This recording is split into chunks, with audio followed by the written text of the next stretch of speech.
Café et chocolat, l'entreprise et l'éducation, sur la même longueur d'onde. Bonjour à toutes et à tous, je suis Jules Lemaire, président de Rêve FM, la radio de l'ESSEC, et je suis heureux de vous retrouver aujourd'hui pour le 4e épisode de notre Tour de France, en partenariat avec Radio KPMG. Après des émissions à Marseille, Toulon et Aix-en-Provence, nous avons aujourd'hui la chance d'interviewer Christophe Marguin à Lyon, pour la 4e étape de notre voyage. Chef cuisinier installé depuis 2017 à Lyon, membre de l'Académie culinaire de France, il est également président des Toques Blanches Lyonnaises, association fédérant les chefs cuisiniers et pâtissiers partageant les mêmes idéaux. Il reprend le restaurant transmis par son père, le président, prolongeant ainsi la dynastie Marguin fondée en 1906 avec Pierre Marguin. Il est distingué et décoré à plusieurs reprises, aussi bien sur le plan politique, avec la Légion d'honneur, que sur le plan culinaire. Aujourd'hui, dans cette émission, nous allons tenter de comprendre avec lui ce qui fait la particularité de la cuisine lyonnaise et comment maintenir la tradition dans cette cuisine tout en y ajoutant des touches de modernité. Nous aurons aussi l'occasion d'évoquer les difficultés que rencontrent l'agriculture et la cuisine française. Christophe Marguin, merci d'avoir accepté notre invitation et bienvenue dans cette émission.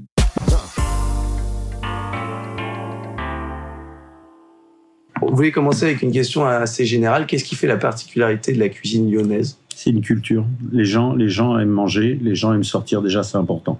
Le Lyonnais a le choix, il a la diversité. On a la différence, c'est que à Lyon, on a les bouchons, qui sont une tradition. Il y a uniquement une ville dans le monde où il y a une cuisine qui est typique à une ville. Il n'y a aucune autre ville où ça existe. En Alsace, il y a la Windstube, mais on va en trouver dans tous les villages. Il y a d'autres régions, il peut y avoir des spécialités. Mais nous, les bouchons, c'est uniquement dans Lyon, intramuros. Et c'est ça qui est une des particularités de notre ville. Ensuite, on a une tradition qui est là depuis longtemps. On a eu un grand chef qui a marqué l'histoire, qui s'appelle Paul Bocuse, bien sûr. Ensuite, on a eu des grands chefs qui sont restés très longtemps. Pierre Orsi, qui est encore en place, qui a 84 ans. On a eu Jean-Paul Lacombe. On a eu des chefs qui ont marqué l'histoire. Et puis, on a également des chefs qui viennent maintenant depuis quelques années de l'Institut Paul Bocuse, c'est-à-dire des jeunes qui viennent un peu du monde entier, qui viennent faire leur formation durant 4 ans à Lyon. Puis la ville leur plaît. Ils restent à Lyon et ils s'installent. Et ces différences de culture qui sont en train d'arriver depuis quelques années apportent un renouveau et un bienfait à la cuisine lyonnaise. Ça fait le lien avec une autre question qu'on avait. Il me semble que vous prenez une modernité dans votre cuisine, alors que on pourrait penser que la tradition lyonnaise, par définition, vu que c'est une tradition, il faut suivre certaines règles. Comment on apporte une modernité ? Déjà, la tradition, on la garde chez les bouchons, puisque eux, ils ne changent rien. Okay. Elle est cette cuisine de tradition qui est autour du cochon et qui vraiment valorise ce produit en priorité, et puis qui a une atmosphère où cette tradition, quand on va dans le bouchon, souvent c'est les mères qui font à manger, et puis on peut être mal reçu, mais c'est normal, c'est-à-dire qu'on peut se faire virer du restaurant, mais c'est pas grave, c'est comme ça, et c'est festif, ça peut être bruyant. Et puis après, il y a cette génération et ces générations qui sont là depuis un petit moment, qui doivent apporter un renouveau, parce que je pense que c'est comme tous les métiers, si à un moment on se renouvelle pas, on n'avance pas. Donc il faut savoir s'entourer, et à chaque fois faire une osmose entre la cuisine qu'on a appris et puis l'évolution de la cuisine depuis de nombreuses années qui évolue au quotidien. Et puis on s'en rend compte quand on regarde des livres de cuisine il y a 40, 50 ans où on voyait ce que faisaient les chefs qui ont marqué l'histoire. Aujourd'hui, ça serait des cuisiniers ça serait une cuisine super simple. J'ai l'impression qu'aujourd'hui, ce que les gens cherchent, ou en tout cas ce que les chefs mettent en valeur, c'est une expérience qui va bien au-delà de l'assiette en elle-même, qui se passe par le chef lui-même et son image, par la mise en forme de la table, le contexte. Quel est votre regard là-dessus ? Je ne sais pas si vous avez une opinion. Alors moi, j'ai déjà une opinion, c'est que le travail du chef, c'est d'être aubergiste. C'est-à-dire que c'est de ne pas rester dans sa cuisine. C'est d'accueillir le client. Le client, il a besoin de se sentir bien. Il aime être reconnu. Il aime qu'on sache ses habitudes. Donc ça, c'est super important. Si le chef, il est enfermé dans sa cuisine, visuellement, déjà, il ne sait pas qui est son client. Donc ça, c'est important. Il faut que le chef y sorte. Et le travail qui est important, c'est de mettre en avant les produits. On en parle tous, mais c'est vraiment la vérité. Si vous n'avez pas de bons produits, vous ne pourrez jamais faire quelque chose de bon. Là, à midi, j'ai des clients qui voulaient manger un pot-au-feu, par exemple.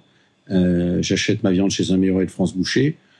Si j'avais acheté dans un boucher de quartier ma viande, peut-être que le client aurait été déçu parce que la viande n'aurait pas été de qualité. Donc, le fournisseur est quelque chose d'important dans la réussite du restaurant au quotidien. Et les réseaux sociaux, en tout cas l'image publique, est-ce que c'est quelque chose que vous travaillez aussi Aujourd'hui, vous êtes obligé d'être sur les réseaux sociaux. Moi, j'ai une fille avec moi qui s'en occupe au quotidien. Et c'est vrai que c'est important. On est obligé, on le voit à Paris, dans les palaces, où aujourd'hui, les chefs qui arrivent sont des chefs qui sont issus de Top Chef, qui n'ont pas une grande expérience, mais qui sont très médiatisés. Il y a 20 ans, ça serait jamais arrivé. Jamais un gars qui serait sorti d'un concours de télé aurait pris une place importante dans un restaurant. Mais ce qui me fait sourire, c'est que ces chefs, on va prendre l'exemple de Jean Imbert, qui est aujourd'hui le plus connu, qui est au Plaza Athénée, qui travaille pour Dior, qui travaille pour le Martinez à Cannes, qui travaille pour l'Orient Express, qui a d'autres contrats également. Il n'est pas considéré comme un cuisinier, même au sein des équipes où il travaille. Je suis en train de chercher le titre qu'ils lui ont donné, mais il est directeur artistique. C'est-à-dire qu'il est même plus cuisinier. C'est-à-dire qu'il y a des vrais cuisiniers, je vais être dur en disant ça, mais qui ont une expérience énorme, parce que travailler dans un palace, c'est pas facile. Parce que travailler dans un palace, c'est pas faire des dessins dans une assiette. Si le client à 3h du matin, il veut manger un poisson avec telle sauce, faut lui servir. C'est pas le problème. C'est disposition H24. Il faut faire les meilleurs petits déjeuners possibles. Il faut avoir une brasserie de qualité. Il faut avoir un restaurant gastronomique de qualité. Il faut être capable de faire des banquets. Donc, en fin de compte, c'est pas un métier. C'est beaucoup de métiers réunis. Donc, si on n'a pas cette expérience de chef, on peut pas tenir un palace. Et un Jean Imbert, il sait pas faire. Il a pas l'expérience. Donc, ces directeurs d'hôtel en intelligence ont gardé les structures qu'ils avaient depuis de nombreuses années, de super ouvriers qui sont au sein des équipes. Et lui, ils l'ont appris comme directeur artistique, où il va amener un peu sa jeunesse, sa vision différente, sa folie, en disant, moi, à mon avis, il faudrait plus qu'on travaille dans cet esprit. Et après, grâce aux réseaux sociaux, il amène une puissance d'image qui fait que ça renouvelle la clientèle de l'hôtel. On sait que la scène lyonnaise, parisienne, ce sont des scènes très concurrentielles, les scènes culinaires. En tout cas, il y a beaucoup de restaurants, beaucoup de jeunes chefs qui se lancent. Comment est-ce qu'on fait pour s'imposer dans une concurrence telle Je dis toujours, il est beaucoup plus facile d'être chef à Limoges quand vous êtes tout seul que chef à Lyon où tous les 50 mètres, vous avez un restaurant. Ce qu'il y a, c'est important, c'est que le client, vous soyez dans votre entreprise. Bien sûr, comme dans tous les métiers, il faut avoir un super staff qui soit fidèle, qui croit aux mêmes choses que vous, qui pense les mêmes choses que vous. Et c'est plus dur parce que souvent, il y a un écart de génération. Et donner un tempo et un esprit qu'on veut à une maison. Moi, je suis la 4e génération. J'ai jamais renié les générations d'avant. Au contraire, j'ai toujours mis mon histoire en avant. Et je pense que chacun est différent. Il doit se servir de l'histoire, de ce qu'il vit et de ce qu'il fait. Est-ce qu'on peut revenir un peu sur la période de Covid qui, du coup, j'imagine que vous a touché très directement. Comment cette crise a modifié votre manière ou pas, peut-être, de procéder? Comment vous avez géré cette crise et l'après-crise? Pour moi, ça n'a rien changé du tout. Je fais partie de ceux qui n'ont rien changé, puisque tous ceux qui voulaient changer des choses, révolutionner les choses, changer leur façon de faire, en fin de compte, ils sont revenus à leur façon de faire, parce qu'ils ont appris une façon de faire. Ils ont tous ceux qui ont voulu dire on va faire de la vente à emporter. Ça a duré 2 mois, 3 mois, hop, tout le monde s'est reconcentré sur son restaurant et notre travail qui est spécifique. Donc, pour certains, nous, on fermait déjà le week-end. On faisait déjà beaucoup pour les employés parce qu'on ferme le week-end, on ferme en août, on ferme en février, on ferme à Noël, on fait des ponts en mai. Donc, on faisait déjà beaucoup pour eux en leur donnant du bien-d'être. Et pour certains, ils l'ont fait peut-être qu'ils étaient plus en retard que nous. Mais nous, on avait déjà mis ça en place depuis quelques temps. Mais par rapport à nos clients, il fallait surtout rien changer parce que nos clients viennent pour ce qu'on propose. Et si justement j'avais changé, je pense que j'aurais perdu beaucoup de clients. J'ai la chance d'avoir beaucoup de clients habitués. Et c'est ça qui est notre force. Est-ce que vous pourriez nous parler des toques blanches? Alors déjà expliquer ce que c'est pour certains de nos éditeurs et votre rôle dans... Alors les toques blanches, c'est une association qui a été créée en 1936 par un chef qui s'appelait Marius Vétard, qui était dans le cœur de Lyon, place Bellecour. Et pendant, on va dire, une bonne 30aine d'années, c'était une amicale de copains qui, une fois par mois, se retrouvaient. Ils jouaient à la boule lyonnaise, donc avec les grosses boules. Ils faisaient des concours une fois par mois et ils faisaient un casse-croûte. Voilà. Il se passait pas grand-chose. Et puis, début des années 80, ça a changé de président. Et puis là, ils ont commencé à structurer l'association.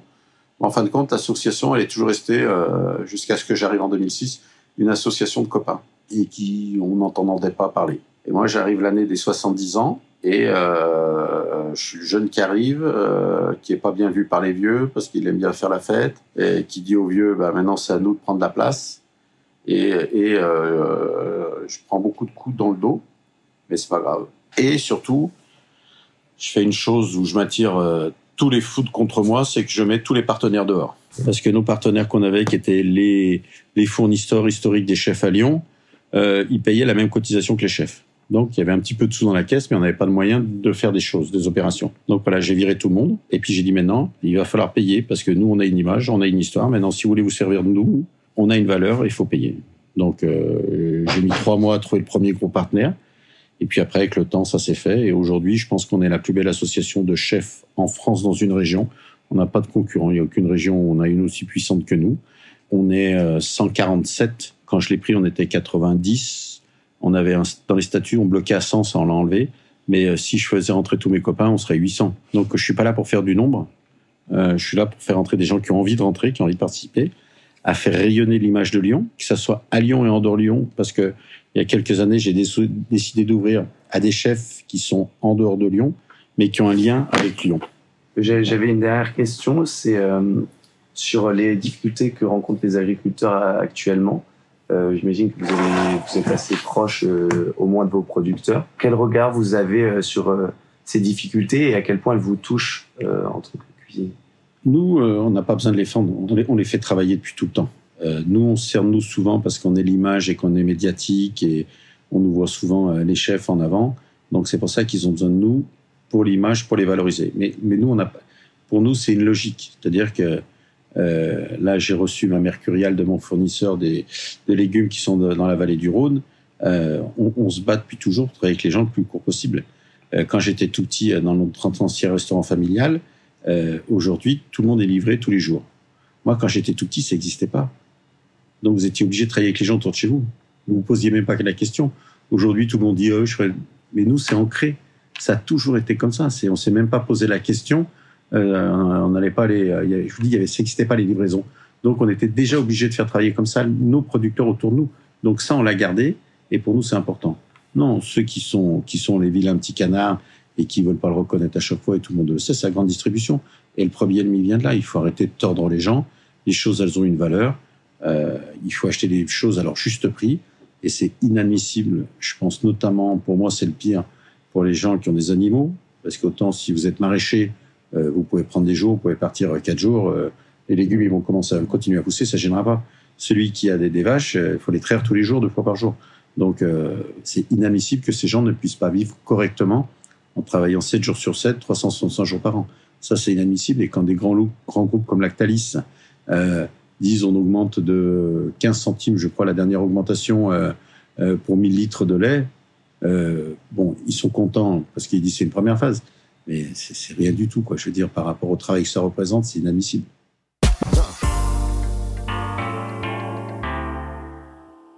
Un grand merci, Christophe Marguin, de nous avoir apporté votre éclairage sur ces différents sujets et de nous avoir fait découvrir un peu plus la cuisine lyonnaise et ce qui en fait sa subtilité et sa renommée. Cette émission était la 4e étape de notre Tour de France 2024 de Rêve FM, en partenariat avec Radio KPMG.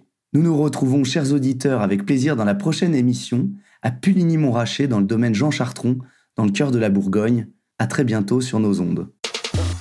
Café et chocolat, une émission de Radio KPMG et de Rêve FM.